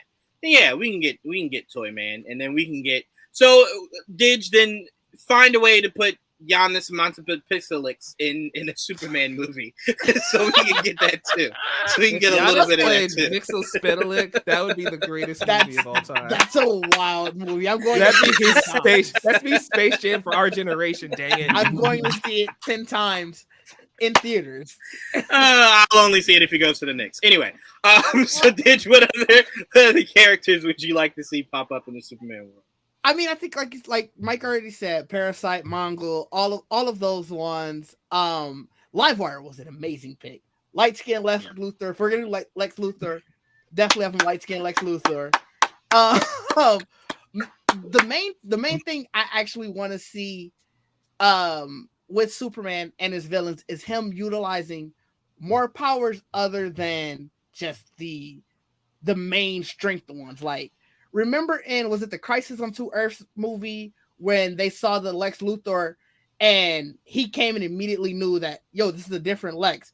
Right. All of your body parts are on the other side. Yeah, or on the other side. And yeah. Then they show him literally look across town like, no, our Lex is still in the jail cell. Right. See stuff like that. Like, use that when you're fighting. I feel like it'd be great to see. Superman has so many powers, and I feel like we always see like the same 5. Same shit. Yeah. So you're saying you would like this first Superman movie to end with him flying around the Earth? So it reverses. All right, let's take it easy. Okay. Let's not go too far. Let's not go too far. I'm just asking, just trying to see where your headspace is. No, let's not go too far with it. So this one doesn't use the Kamehameha. Got you, no problem. All right. I honestly would be kind of down for that. I'm just so in the New 52, we introduced Superman. Like he can basically take all the solar energy and shoot it out and project it back and project it. It depletes his power. He's powerless for like 2 days after that. Almost like what Doomsday does in BVS, where he just yes, right, like the weirdest fucking thing ever. If you want to give him that solar ability, flare, I think it's called too. Yeah, the solar flare. I forgot the name. If you want him to do the solar flare to stop Darkseid, like the last Justice League movie, I'm cool with that. Let him say, I discovered this power when I was 15. It's your Deus Ex Machina to get out of it. No. The dialogue has to be exactly what Joel just said. Ooh, new move. Like, wait, what? How does that work? How did you do it and then say, oh, wow, I didn't even know I could? What? He's looking over at the end like, man. Like, wait, hold on. Did he names it and everything? Solar flare. Ooh, new move. What is this? Bitch, you named it. Like, what? How did that even happen? That is the most anime thing ever, and I love it. It is. Solar flare. Blast. It's like, ooh, where did this come from? Bitch, you had a name. How did you name it? You never did it before. How is there not a superhero that hasn't done that yet? Right? But no, Didge, I am with you. I think we all agree that there does need to be a balance of both somewhat grounded and fantastical with this Superman. That Doomsday. Yes, I want that Doomsday. Yeah, 100%. Played by The Rock. Very little Rock pieces. You're giving The Rock a lot of different movies. He's the only body I can think of that could literally pull that off. He'll just what did he say? He's banging and clanging. It's like the Hulk. Nah, he's banging and clanging. Yeah. Nah, banging and clanging. That's have The to Rock look like right a there. troll from Lord of the Rings this time. He could look more like Doomsday. Joel, when I tell you, I kept looking at that thing, waiting for it to seem more imposing. I just like you look adorable. You look like one of those little Lord of the Rings things. It grew more like bone constructs, but never Right. enough. It was like No. here or there, but never looked And then like you- Doomsday. And then you fully killed it off before it like could actually maybe And you gave it heat develop vision. into Like, it. What are you Yeah, it's doing? weird. I guess because he was, I don't know. Zod. weird. But yeah, so to me, there just needs to be a balance. We said this about Batman on the last one, that there Right. just needs to be a better balance of what your villains are. It shouldn't be all one thing or all the other. Yeah. I think you The gotta villains show range. the immense power of Superman at some point. Excuse me. Right. But that's why I said the Elite being one of the villains, because they took him to the limit. Obviously not like a Darkseid would, but they really did take his ass to the limit. That's what Mongol works too, because 100%. Right. because he's on par physically, and then like I said, that most recent storyline is like, or he's basically like the toy that Didge wants, the Gladiator Superman. That's Right. like But I will say, Didge, That's to out of your my point, budget. I was hurt. I will say to your point, Didge, maybe starting off as we begin to wrap this up, I think starting off maybe like you said with Metallo works, because what I do want is for you to start with a villain that Superman defeats, not easily, but easier than most villains he has, right? So that when you get to Mongol, that first punch that Mongol lands on Superman, he goes, "What the fuck?" Like that shit really hurt, bruh. Like, you know what I'm saying? Like the he strength gets punched shoots him. and looks at Mongol and checks for kryptonite. Like, what the fuck? Right. Right. Something has to be dampering me. What is happening here? He's like, nah, bitch, it's just, look, I'm strong as you are, right? So I do want it to kind of be more shocking when he goes up against somebody as strong as him, That. No. you know? So he's kind of just like, oh, I got to dig deep. I might have to solar flare this bitch. You know what I'm saying? Like, I might have to pull it out. So yeah, so I am with you. I kind of want you to start small so that it shocks him when he gets to like your Mongols, your Doomsdays, your Darkseids, where he's just like, y'all are just coming from everywhere. Shit. Right. Like, where do they make y'all? And it feels like you need Superman when you have characters that powerful. Right. You're like, Right. well, who else is going Right. to stop them, honestly? First time Doomsday punches him. Bitch, I got to call. Hey, Hal. What you doing? You busy? He is beating my ass. You might have to, you Wonder Woman, y'all might have to come save me. So yeah, so right, yeah, it's hard to come with a sword. The hand shit don't work. I tried. But yeah, so to me, I kind of just want you to explore that more. And I think all of us want. Do we all agree we want them to lean more into the Boy Scout of Superman? Yes. I feel like as you in never the- gave Henry a chance to do that. But the Boy Because Scout that's not route, cool. well, true. Yeah. But to But, like, me, that- I will that's a say lot. what I was about to say. The way they utilized Cap was perfect, right? To where it's like he was all up America's ass, so he kind of saw it for what it was and was just like, ew, Yeah. reel it back a little, you know. But there should be an innocence of Superman, and I want them to kind of hone in on that a little bit. There should be that innocence factor of him. Well, then they just changed his motto, like truth, justice, and it used to be the American way, but now Oh, it's like the better, isn't it? Something Truth, better justice, and a better tomorrow. Yeah. better Okay. tomorrow. Which is There we perfect go. considering I he's like the man that. of tomorrow. Like, so, Right. Right. Yeah, no, I totally like that. So we agree that you gotta lighten them up a little bit more. You gotta have that, semblance of innocence. Lois Lane, bringing Lois Lane back. Yeah. I want her to be more hands-on, even though she's already been pretty hands-on for the most part. But I like what She they've been should doing with her be- lately. She should be as important to Superman and Clark as we saw Pepper was. Yes. Right? Like Pepper was used way more in the MCU than I think she's ever been But necessarily in the only comics. difference here is that Lois always finds a way to get in trouble. 100%. She doesn't 100%. Back down. So she's always in the thick of it. It's kind of annoying. Like for him, it's like you're gonna kill yourself. You gotta stop that shit. I'm fast, but I'm not that fast. Because I always think to myself, Joel, in Man of Steel, when he flew halfway across the world to save her, how many people in the U.S. were dying in those exact moments? Him saving Lois halfway around the world. Hey man. But yeah, it is important that she is very big to his story. Very big. Lois Lane's a big character in the DC. No, universe. I agree. You definitely have to have a Lois Lane. But I had said earlier, I think you needed Lana Lang just so you sort of flesh out sort of the whole universe around him. Where his childhood friends? Yeah, like you want those childhood friends and everything. Lana and Pete. Yep. I got you. And look, Lois Lane to me is important because just like we said we wanted to see Namor hitting on Sue, I gots to have my Bruce Wayne hitting on Lois Lane. I gots to have it. I gots to. I don't need it to go anywhere. I need it to be more so like a sibling rivalry between Bruce and Clark, right? So where he's always just taking that jab at Lois Lane.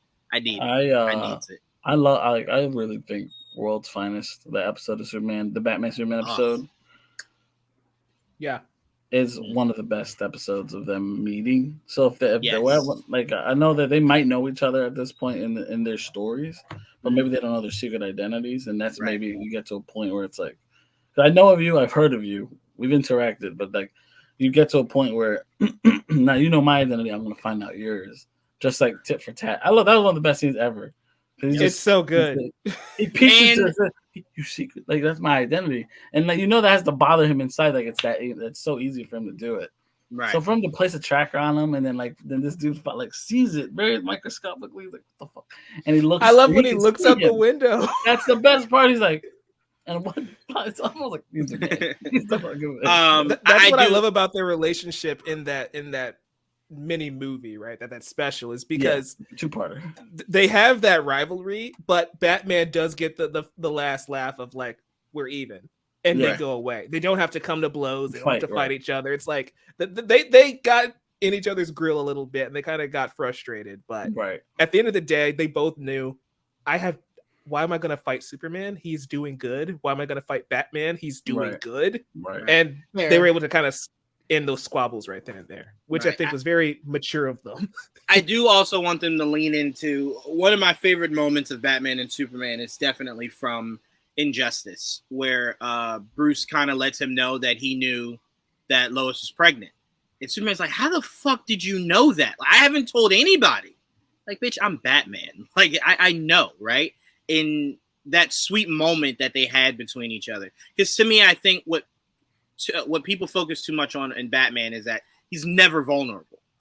I don't want that to be the case for this DCU Batman. I don't need it to be glaring, but I do need there to be moments where he is vulnerable. Now, he might zip that shit right back up, right? Tell you to go fuck yourself after he wipes a tear away. But I do need that semblance of Batman to kind of be like, I am human, guys. Like, I'm not a robot, you know? So I do want that friendship to really be truly explored. What I don't need is, I don't not like you. I don't need shit like that. But I do want this friendship to really blossom. When Superman flies in, like, like, you're here to save us. Thank you. Like, what the fuck? What is that? We're never going to get through all them shooting them at this time.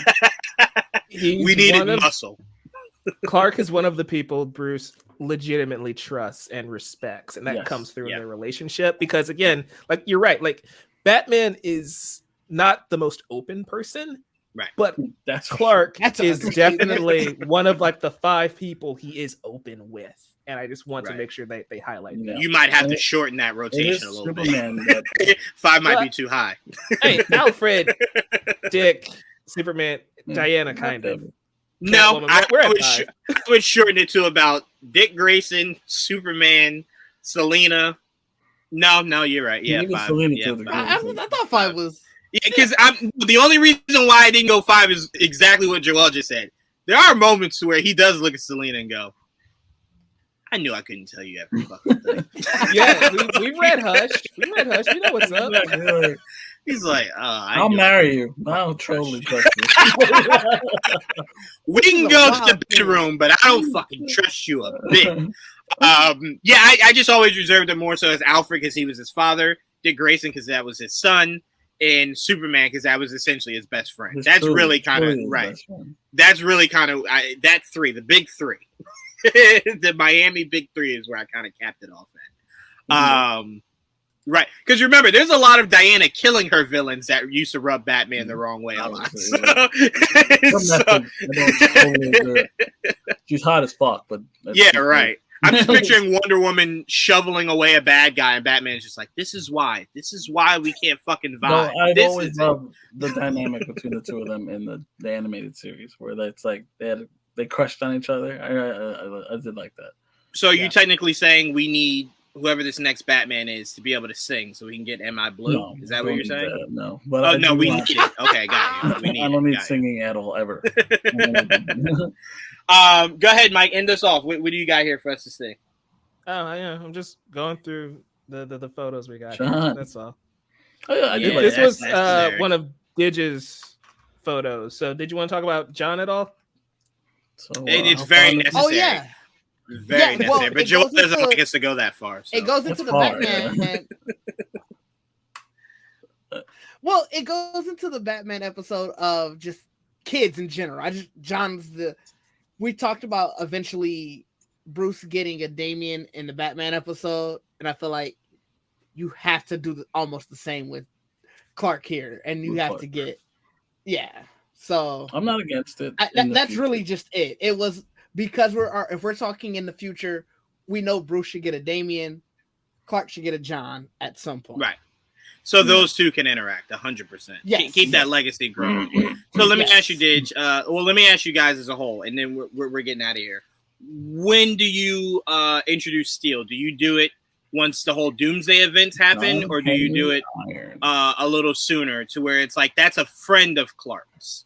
Right, so he feels that pressure of trying to live up to that once Superman essentially dies. Not obviously, we know not dies, but disappears. We'll say. Do you want that, or do you want it kind of how different versions have done it, to where it's like he's always looked up to the idea of Superman, and now it's his time to kind of try to step up, or do you want them to kind of always been friends? Whoever wants to jump in here, I'll do it. I don't want to kill Superman at all, especially not anytime in the near future.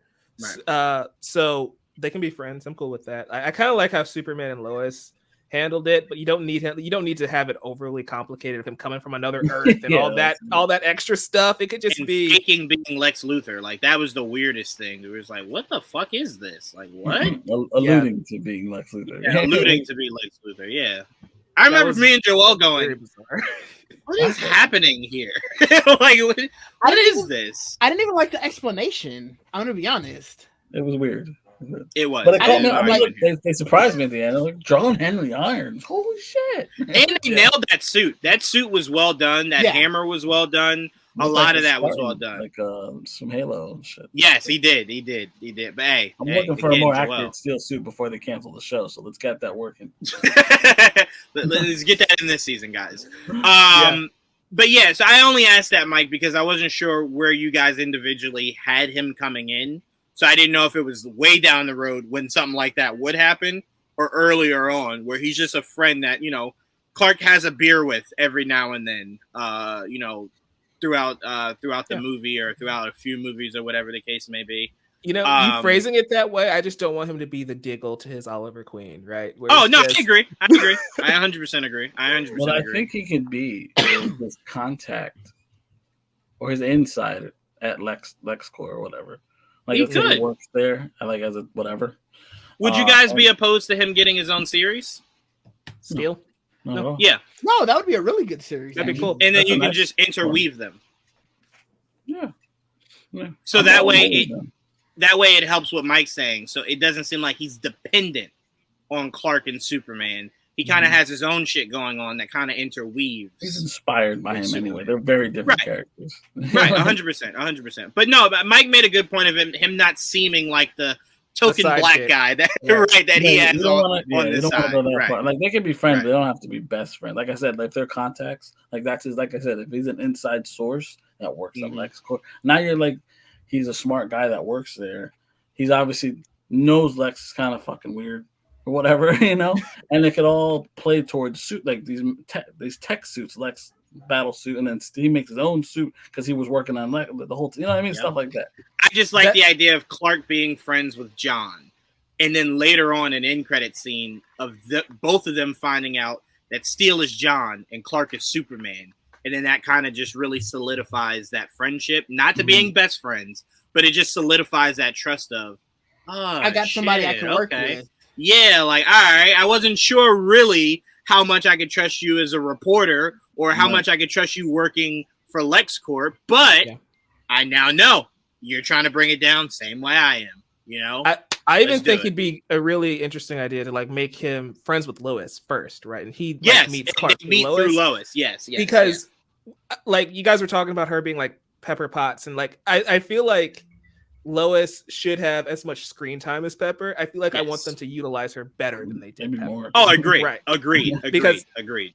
Like with Lois Lane, I feel like she should have her own story going on. Essentially, she's investigating something that ties into what Clark is dealing with, not just her being the love interest, which is kind of what she's been reduced to a lot of the time. Right. Then the best way to do that, where you fully flesh her out, is if you do give John Irons a show. Lois is the co-star of it, right? So where you don't need Clark in it, but you're getting still from that same ilk, right? Lois. So where she can go, I spoke to Superman and he said, or I spoke to Clark and he said, right? She's the in-between. The human that has the most contact with him. Right. Through her first interview, her getting the first interview with Superman. That's what makes her, that's really what breaks her out, right? At the end of the day. Yep. But like, she does need to take a bigger focus. Like right now, what they've done with her in the comic books and connecting her to Checkmate and all that shit, and like her father Sam Lane having a big role in the military and having connections to like the government, the secret agencies like that. So she has a connection to all of that you can connect to other like series and other characters. That she could be the glue that connects almost everything. Yep. All right, so I think we have structured a beautiful Superman universe to look forward to, right? We didn't mention much about Kara. We did talk about her a little bit. To me, she is a necessity as much as anything else we've mentioned of Superman. For sure. I think it's like almost a given of we kept talking about how we wanted to flesh out the entire roster of Superman's family, essentially. Right. So she has to be there. 100%. And I don't need it to be any further than second movie. Because I've not had it in live action movies. To me, don't waste time. Don't waste time. I think the show Supergirl has done enough for the mainstream audience to kind of get a gist of who she is and where she comes from, that you can kind of just jump right into it after that first movie. Whether it's an end credit scene of her pod, whatever it is, I don't think I need to wait till a third movie just to get my Supergirl. Right. I'd agree. Have you guys read the Tom King Supergirl book that came out like last year, Woman of Tomorrow? No. It is honestly one of my favorite comics of like the last decade. That's how good it is. Yeah, very true. Aside from his Batman run, but we'll ignore that. But I think that would be a great direction to take Supergirl as a character if you want to give her like a solo movie or even like a mini series or something like that. 100%. And I do need that sprinkle of her training with Wonder Woman. I saw it in and I'm obsessed with it now. So I want it. Give me the rage. The main reason why, and then we're getting at it, main reason why I want her to train with Wonder Woman is I do need stylistically there to be a visual difference between how she fights and how Clark fights. Clark fights always like he's in a bar fight, right? I do need hers to be a little bit more strategical in that, like, she actually knows how to fight. It's not just, I just punch you really hard, right? I'm not saying I need her punching, kicking, like looking just like Diana, but there's just more strategy to how she fights than the just blanket I throw a fist like Clark does. So I just need I do want that for the sake of their being different. I mean, we said it just with Peter Parker and Miles, how they swing should be different, right? Right. Just stylistically it should be different. So when you're looking at it, it's not carbon copy of each other. I think that should be how you utilize Kara. She should fly a little differently, and she should fight a little differently. That's it. I'm not asking for her to go full fucking jiu-jitsu, but, you know, there's an in-between somewhere there. Because I think we can all agree Clark doesn't necessarily know how to fight. If it wasn't for the fact that he was as strong as a person could possibly fucking be, I think he'd get his ass beat a lot more times than not. He's so fast. He's so right. So I'm like, he's a cheat code. Kick. It's the same reason. We talked about this in that podcast. Superman should never kick. It should be an omen. Don't ever let that shit happen. The feet stay on the ground unless he's flying. He should never kick. Sorry, I'm getting as angry as I did when we talked about it during the show. That is fucking absurd. He should not be out here kicking. I'm sorry, Joel. I'm sorry. Go ahead. What were you saying? I'm sorry. I don't remember. I'm sorry, man. When it was brought up to me, it was just like, I'm sorry. What are we talking about? Superman doing what? With what? No kicking. Never happening. No, don't ever put that shit anywhere. Never again. Oh my god. But yeah, I think for Kara, like, just want to spend a little bit of time here before we call it an episode. Yeah, no problem. I want her to have her own personality. And one thing that I love Melissa Benoist and I love her portrayal of Supergirl, but she was very much kind of like a Clark Kent clone. She was. Right? Supergirl's not like that at all in the comic book, so I'd like more of Kara's actual personality to shine through. More aggressive. Right, and so that's why she's got a short temper. She's got a short fuse, and I think that alone would have her fight differently than Clark. Yeah. Right? She's probably going for the quote unquote kill a little bit more than he would when she gets angry or flustered in situations. I was gonna say she has a little bit more rage, and she definitely has temper issues, which is unfortunate because knowing that you're starting with Clark, right? Like we know that he's starting with Superman. What's unfortunate is the idea that it's still too close to what to the fact that the CW just had a show only a few years ago, or else I would suggest a Supergirl show where you can fully flesh out what makes her different than Clark would be perfect, but it might still just be too new. You know what I'm saying? Too fresh. Do it anyway. I really don't understand what you're saying because we're gonna have two Batmen running around at the same time. Right. So do it anyway. Again, but how many times, wink, wink at Didge, are you looking at people to bring that world into that world, right? So it's like too many hands in a kitchen could confuse things, right? Now, albeit it's not the situation here, but it is still too fresh to whatever they were just doing. And we're getting a Supergirl in the Flash too, like right? Yes, also, exactly. I who will have a different origin because we're suggesting, Joel, that she might not be playing Kara in that movie. I don't know. So you never know. But go ahead. What they're doing with her is what they did at Flashpoint Superman. Yes, exactly. Yes, where she'll be super skinny. She finally gets a bit of the sun, thickens her up a little bit. Yeah. Go ahead, Didge. I'm just gonna push back because we have to assume when do we see Aquaman again? Because we know it's gonna get rebooted. Mm-hmm. It's gonna be very soon after Aquaman 2. I don't think so. We're not getting Aquaman. I don't think so. Here's why. Here's why. I think if you're James Gunn, you should do Superman, Batman, Wonder Woman, then do Green Lantern. Just get that shit made. Do Green Lantern. Do that. And then you could do a new Flash, right? You could do a new Flash and then do Aquaman. Right, because the Flash. Well, hold on. The Flash is easier. The Flash is easier to explain only because the legalities of what happened with the actual actor is worldly known. That's not just within our geek community. So the idea that you want to move away from him, people already want to move away from him. Right, it's something that people can accept and want and move. It's just like if you gave us a new Mira, no one would think twice because there's a whole section of the world that wants Amber Heard gone, right? So it's like you don't really have to try too hard to sell that because people already want her gone. I think with Ezra Miller, it's the same thing. Yes, right. they love him too much as Aquaman. right. I think what you could do to soften the blow of Aquaman is if he is Lobo, put Lobo out before you even think of doing an Aquaman movie. So that way, it's Superman can fight. By the way, it is.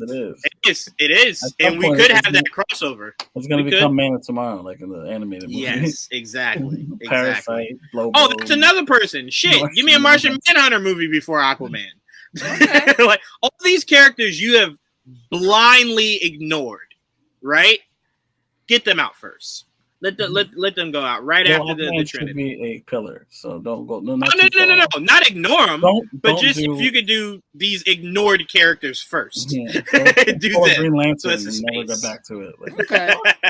It's their only $1 billion movie, so there's no way they fully ignore them. No way. Go ahead, Didge. No, I was just saying. I'm just curious as to saying it's too soon for that. Where I just think no matter what obviously a Supergirl show, if they did another one, probably would have come out to 25, maybe 26. Right. It'd be about the same amount of time where assuming we'll probably see Aquaman again. Yeah. Like we're probably going to see Aquaman 5 years from now. It'll probably be. I'll give you that. Let's not let the CW dictate what they do with the DC universe going forward. Right? Also no offense to the actors or anybody who likes the show. Don't worry about it. I wouldn't even say dying, Joel. Superman and Lois is in a whole nother universe. Flash is only 10 episodes. It's not a thing that shit is flatlined. It is flatlined. They're gonna, and it's supposed to be a cohesive universe using animation, TV, and video games. So everything should flow through each other. So maybe Kara doesn't need a live action show. You can just get the actor that's going to be Kara to voice the animation that can tell the same story. Let's not do that, please. If they're all blending into each other, why not? At some point, you're going to get that. At some point, you're going to get whoever's voicing the animation will be brought into the live action animation for. Because he said he wants to put it all together. I know. That's why I'm like, how is he going to do animation? I mean, Mike, it's no different than what you're getting from What If. You literally just got. Oh, okay. The consistency. I'm with you. That's how we ended on the consistency. Okay, I appreciate it. That's a rant for another day. We'll talk What If when season 2 comes out. I appreciate the consistency, but again, like we said for the Batman, when it comes to Superman, it's just a character we want to see done well, and it's not hard to do either. It's not. I think the problem is you need people that aren't trying to be so drastically different. They're trying to reinvent the wheel. You don't need to reinvent the wheel. Dubs. It's peace. It's like hope and peace. Like look at that. Look at that. The sun shining on them. Right. Look at that. Right. It's as simple as that. Right. The sun powers him up like the battery. Right. So it's as simple as that. He's so eco-friendly. Right. Exactly. He works for everybody. The same thing that we said. The same thing that we said with Batman. Don't be afraid to show some color. Yes, fuck yes. Just everything doesn't need to be muted and dreary and gray. Let's show some color. Absolutely. I'm with you there. All right, guys. This has been another episode of Shaping the DCU, Superman. Please, if you have not checked out our Batman one, please go check that out. And who knows? We have an idea on what we want to do next, but you guys can let us know what are some of the characters you want to see us dive into. After we do Wonder Woman, what's the very next one you guys want us to dive into? Because I'm sorry, it's Trinity. Sorry, I'm starting with the Trinity. It is what it is. But whoever that very next character is, you guys want to see us dive into. Let us know in the comment section. Let us know if you guys agreed or disagreed with any concepts we came up with today for what we would like to see James Gunn utilize with Superman. Just share your thoughts, please, in the comment section below. Make sure you guys are liking, commenting, and subscribing, both here and in Twitch. We go live from there, too. And we really, truly appreciate you guys. We did this for you. A chance to kind of just peel back the onion on some of our thoughts on these DC characters. So we hope you guys enjoy. I want to give a massive shout-out to Mike, Joel, and Didge. Mike L. I just noticed that name change. I want to be an truly. I only do it because people pronounce my name wrong. You laugh, Mike, but for the first year of knowing Joel, I called him Joel. So he is not lying. He was Joel to me for the first year. The way I say it. It was so funny because I couldn't comprehend that. He's like, listen to what I'm saying, Joel, and then I would look at him and go, Joel. And he's like, what the fuck? No, man. But anyway, thank you guys so much for joining me on this. I truly appreciate it. Can't wait to do the next one. But till then, guys, peace.